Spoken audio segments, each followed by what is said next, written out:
The following is a special presentation of Tony Curry Radio.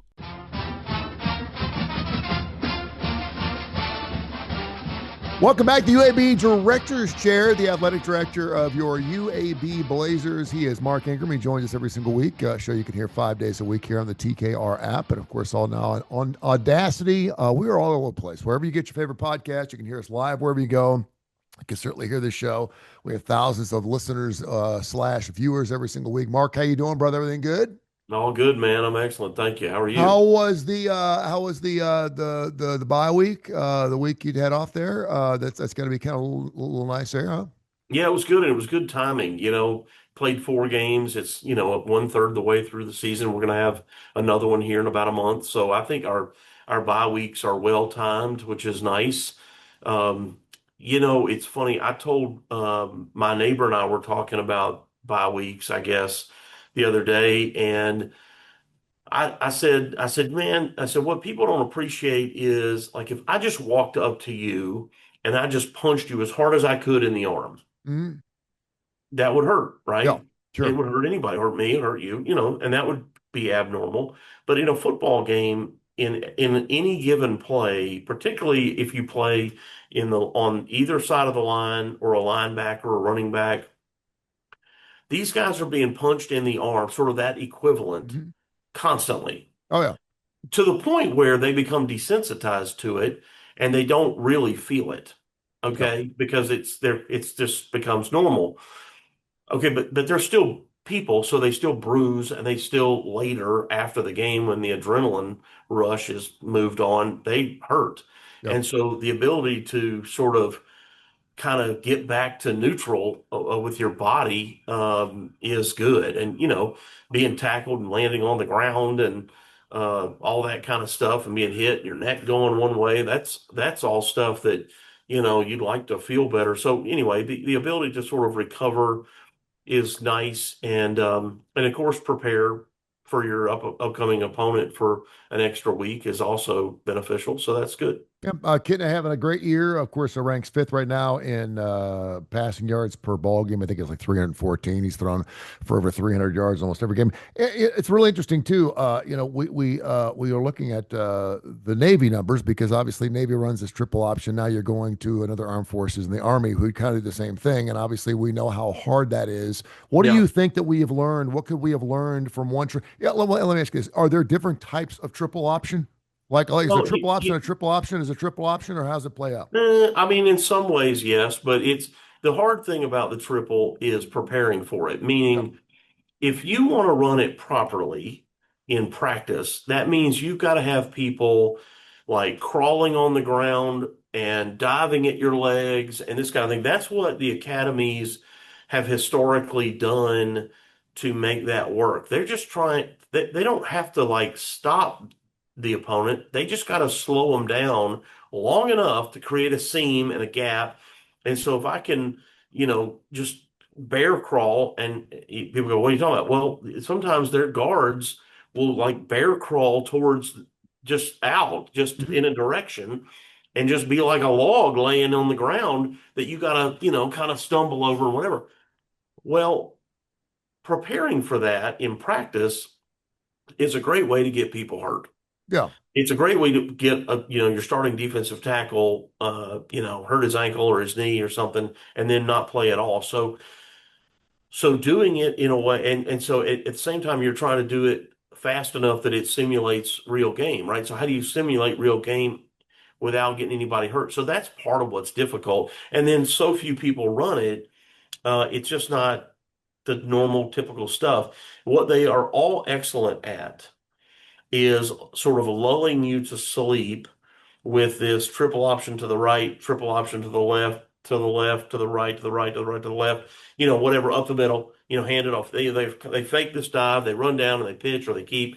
And so you work on that because that's like 75% of what they're going to do. Yeah. But the other 25% is they're going to fake that dive, then the quarterback's going to run towards the end, and instead of turning upfield or pitching it, he's actually going to take a 3-step drop at that Mhm. point from behind the tackle and throw it to the tight end who is so wide open he could run to Tupelo and back. And you're like, how did that guy get open? Well, it's because the safety and the corners are trying to provide help to come up and make a stop at the line of scrimmage. And you get used to doing that. And then that tight end who comes out to block you doesn't block you. He slips over here, or he intentionally lets you kind of beat him on what you think the linebacker thinks is beating him on a block. And now he's just running free to out into open space. And so these big plays like that, they're great at. They're great at deception. They're great at ball fakes. They're usually incredibly disciplined, meaning they're not going to false start hardly ever. They're not going to jump off sides hardly ever. Um, and so you just got to be like really strict in the way you play. You would think that it would be difficult to run only that your the ball's moving around a lot, and you talk about the misdirection stuff like that, and you would think Yeah, obviously that would lend itself to more fumbles, and it yeah. doesn't. Teams that run it well, do you when you see a team that runs the triple option, it's very exciting to watch because there's three different ways you can go with the football. Obviously, with the quarterback, when you see that, do you go out and look for guys who have run the triple option before? Is it something that you can instill in these guys? And how to run it now, and why don't more teams play it? Because when it works, it looks fantastic. When it doesn't, it looks horrible. Right. But you've got, what we're trying to do is we're trying to find a person on our team who maybe played quarterback in high school. They might be a receiver for us, but maybe they ran some Wildcat stuff for their high school team. Or maybe their high school did run, maybe not the exact same triple option, but some sort of RPO style offense to where you can get them to play quarterback and pretend to be, in this case, the Army quarterback and try to help the defense understand what that looks like. Um, so yeah, that's what you try to do. And What sometimes you got guys on the team who are really good at that, and sometimes you don't. what did and we talked a little bit before we started. UAB was right there nip and tuck with you with Navy halfway through that ball game, and obviously it's a game of inches. What did you see in that game that you would like to see UAB defensively do better in this game to stop Army? Well, quite frankly, if we could play the way we played the first half at Navy, we would not just beat Army, but a lot of people. Yeah. I thought we played. It's hard for me to get overly excited about a loss, but we had the ball. We had when I say we'd stopped Navy, we had forced Navy to kick a field goal. It was 21-21, and we forced Navy to kick a field goal with about 5.5 minutes to play. And that's as good as a stop in an offense like ours, because if you can go score a touchdown, you've taken the lead, right? So the perfect thing there would have been, could we take that 5.5 minutes and use every bit of that 5.5 minutes and score a touchdown, right? That would have been perfect.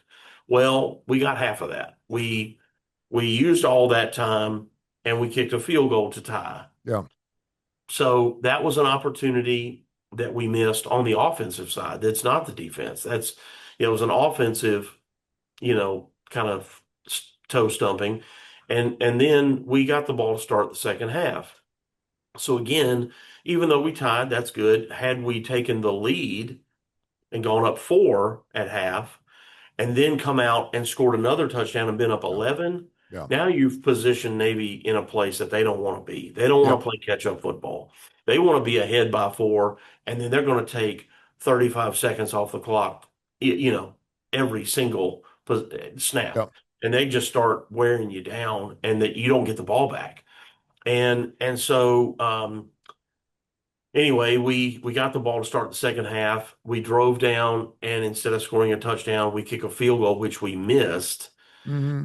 And and I thought, oh man, there was the opportunity. We blew it, but we forced them to punt. And that was Navy's first punt. Look, it was the middle of the third quarter. That was Navy's first punt of the season. Hmm. Yeah. Wow. Okay, so Yep. UAB forces, and this is quarter number 7 for Navy, and they punt the ball. So it's almost like, hey, we're right back, almost like the exact same place where we were to start the second half. There's no harm here. Great, let's go score that touchdown. We get a first down, and then we throw a successful pass completion for 6 or 8 yards, and we fumble. Yep. They make a great play and they Yeah. punch it out. So now they get the ball on our 25. they score a touchdown, and that was kind of where the wheels fell off for us. They made Navy made some strong adjustments, but I think they only scored one more touchdown. So we didn't play poorly against Navy in that loss. Frankly, I thought we played Navy's really good. I thought we played better than most people might have expected, Yeah. and their skill players are the best that they've had in a long time, including their quarterback. And again, so if we could play like that against Army, I feel really good about our opportunity. The UAB director share, we do it every single week. And of course, Mark Ingram is the athletic director for the UAB Blazers. UAB Blazers, UABsports.com, UABsports.com. The games come up at the Protective Stadium going on this Saturday, 11 o'clock. Finally, the weather's cooled off. I mean, it's finally, Man, it's gonna be nice. it's gonna be the first Saturday where it actually feels Pretty. like college football. Yeah, it's gonna be awesome. 11 o'clock kick. I'll take that all day long with this kind of weather. So it's gonna be really, really good. Very interesting enough, though, that our government is shut down and you're playing one of the armed forces. How does Yeah. that play into what you can expect from Army? Who are they all bringing? Well, we weren't sure initially if they'd be able to play or not. As we were sort of watching it, we didn't know what would be allowed and what would not be allowed. But they like Navy and now Air Force have created um, athletic foundations to where the athletic department runs itself in what's called an athletic association, not an athletic department. And what that means is that the athletic department is like a separate entity from the university, and so they are not shut down. Yeah. So anyway, the football team's coming. Their whole staff is coming as usual. It's my understanding they are bringing their cheer team, so that's good. They were bringing their band. Now, here's what's different or unique. Just like here, the band is, even though we help fund parts of the band does Hmm. not report to our athletic department, and that is Yeah. true there as well. So their band was coming, and their band is not big, but 50 or 70 people. They were coming. They are now not able to come, so that's unfortunate. They were bringing some students, which would have been, see those kids in their uniforms brings a lot of pride to all of us, I think, and so I don't think they're coming now, and we're still uncertain about a flyover. We have planned for months and months and months to have a flyover for this game. But again, the military, members of the military who are the pilots, will either be permitted or not permitted based on this shutdown. So we're kind of anticipating knowing by about noon tomorrow, Friday, as to whether or not they can do that on Think it's the I think I'm Saturday. actually part of one of those. I think that was the 127th Air Refuelers out of Birmingham. I think that they did that giant flyover with that big air refueler they did and some couple of Yeah, launch and stuff. It's very yeah, exciting. Yeah. we've had different groups from various bases from around the area and around the state do it, which is fun, I think. So I'm hoping that it works out. I know that any game that I'm ever at is a ton of fun uh, when you see a flyover. I mean, there's just something that's indescribable Yep. about just that roaring sound coming over the stadium, No, and it's awesome. s- Great. again, just creates a lot of pride. It is our salute to service day, and we do have a lot of service members coming, so we're really excited about that. We do that every year, and really proud to be a part of it. So, what is this College Sports Commission starting this anonymous reporting tip line, the snitch line? Have you heard about this thing? They're calling it the snitch line. College Sports Commission was established this summer to enforce new rules of the House versus NCAA settlement. Some of those rules, should I say, include ensuring no school goes over the new revenue sharing cap, blah, blah, blah, blah. But now, evidently, there's some type of phone line or something where you can actually call and snitch on somebody. Can you tell me more about that, I please? mean, look, man, I'm just I'm kind of in a dark place on this topic. I just don't um there's not a rule that we as a governing body and a group of institutions, there's not a rule that we have ever implemented that somebody somewhere didn't immediately try to figure out a way around it. Sure. How can we abide by the rule but find some space in this gray area over here that that rule didn't think about or consider? And you know, like we put this concept in place with, it's called NIL Go, where you're supposed to report legitimate NIL deals to Deloitte, who is not with the NCAA. They're hired by the NCAA, and they are gonna They're an accounting firm, correct? they are, and Yeah. they are hired to look at Tony Curry's true name, image, and likeness value. And they Your have shot actual some value. down already. They have Oh shot yeah, several down. Yeah. a lot. But Yep. they're receiving these proposals, probably by the hundreds every day. So it's a lot more work than just like a couple to review a day. The mistake that we immediately made was somebody, says, gets to the NCAA and says, these collectives that we've all formed, they need to be considered third-party businesses like any other business or restaurant to do NIL deals. And we actually allowed that to happen. Yeah. That is ridiculous. It is ridiculous. Listen, collectives are not businesses. They are entities, they are LLCs that we set up to figure out a way to pay players to do next to nothing and then pay them like because they did a tweet about the collective. Yeah. Please give to the collective, support so and so collective. And we had a collective and still do have the collective, Magic City Impact. But they don't have a business function otherwise.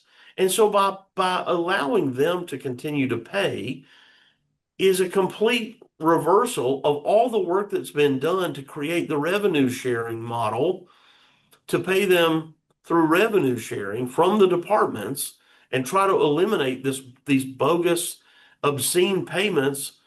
But as soon as we allow the collectives to do it, guess what they're doing? And now Mhm. and the truth is, Tony, if the collective chose to pay a player, Deloitte's not going to know. How's Deloitte going to know? Yeah. I guess the kid has to file a tax return at some point, but they're not paying any attention to that. So if someone did want to have the snitch line, and you call this line, then whose job is it to enforce that? Then the NCAA. That's the NCAA Yeah, goes now back you've and got the then we NCAA got the NCAA. Yeah. enforcement folks and I guess depending on the topic, Deloitte to figure out the enforcement. We just everyone's intentions I think are good. Nobody has poor intentions. It's just all this stuff is more complicated than we'd like it to be. There's, like I said, as soon as we make a rule, somebody's trying to circumvent the rule. So you're trying to anticipate all the ways when you make the rule. What are all the ways someone might try to skirt this rule? Yeah. And but we're a bunch of smart, creative people in athletics. Believe it or not, we've all got college degrees and everything, and you got teams of people who work in recruiting who are all the time trying to think of some new activity that, Sure. it's not permissible to do this, but what if we did it like this? There's nothing in Hmm. the rule that says you can't do Every sport does it. it. Yeah, and you do it Yeah. until you get caught, Every and then sport, every yeah, coach, every school, it's not unique to any one conference or group of schools. It's all of us. And so we are our own worst enemy in this. And so that's what makes it like hard. Sonny Smith used to say, "You ain't cheating if you ain't trying." Or you ain't, what do you say? If you ain't cheating, you ain't Yeah, trying. if Is you what he ain't used to cheating, say. you ain't Yeah, if trying. you ain't Yeah. cheating, you ain't trying. All right, my man. Hey, listen, I'll be down there on Saturday. Look forward to seeing you and the family. It's going to be beautiful weather. Yeah. 11 o'clock kickoff. You can also see the game, of course, on ESPNU. But get down to Protective and protect our home field and get after it and welcome back to town. I cannot wait to see some live college football come up this Saturday. It's going to be awesome. Thank you. Be great. Thank you.